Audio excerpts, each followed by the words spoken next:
Pamoja na kipengele cha biashara na kipengele cha wateja, kipengele cha 3 ni kuhusu mazingira na jamii.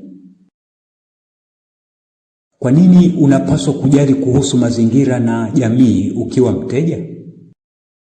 Je, unapaswa kutojali kabisa? Au unapaswa kujali kwa kuwa ni jukumu sahihi la kutekeleza? Au unapaswa kujali ili kuwa na maisha bora kwa watoto wako kwa siku za baadaye? Je, ni kitu gani unaweza kukubali kupoteza ili kupata au kutengeneza bidhaa ambayo ni rafiki kwa mazingira?